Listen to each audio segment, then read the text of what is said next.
If you want students to sign up for individual appointments with you, you can accomplish this by using Zoom and your Canvas course calendar. First thing we'll need is our Zoom link. Every university employee has a personal Zoom link, which you can grab by signing in to Niagara University's Zoom web portal, which you can access through MyNU, the Zoom tab, signing in, and under the Meetings tab, clicking on the Personal Meeting Room, and then you can copy this link. This link belongs to the user. No one else can use this link besides you. So I can go ahead and copy it. Now that it's copied, I can come back into Canvas, navigate to Calendar in the purple menu. Once in Canvas Calendar, select which calendar you're going to be scheduling for. So think of what course this is going to be in. I'm going to use my Sandbox course because I don't actually have any students doing this. So click this one to select it. Up here, I'm going to add a new event, and I'm going to come to the appointment group. Let's pretend this is for final paper conferences. So I'll call the event name Final Paper Review.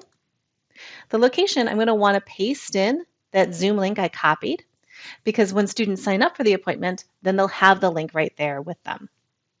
Under Select Calendars, I want to choose Rachel's Sandbox course. That's the one I just selected. Say Done.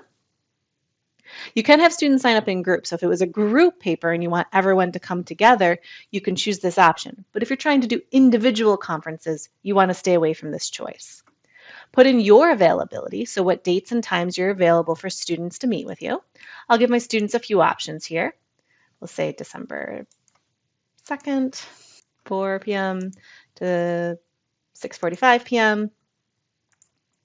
Maybe the 3rd from 11 a.m. to 1 p.m. and maybe the 4th from 9 a.m. to noon. However many options you want, whatever your availability is. You'll notice it keeps adding more fields for me, but if I don't need it, I can always X that off.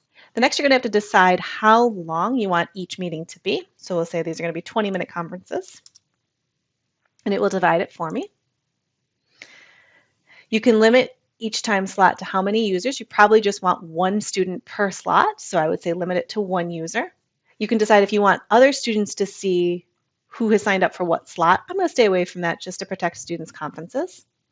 And I'm going to let students only attend one appointment. That means once they commit to a time, that's theirs. They can't sign up for more than one. Any additional details you want your students to have, you can put in here. And once you're kind of happy with your availability, you've got your Zoom link in here, the name of the appointment, you can go ahead and say publish. When I navigate to that date, you'll see the appointment signups here. I'm going to next switch into the student view to show you what the students do on their end. Students open your class. They also click on calendar. What they need to do is click find appointment for your course. This one's selected because that's the one I started in.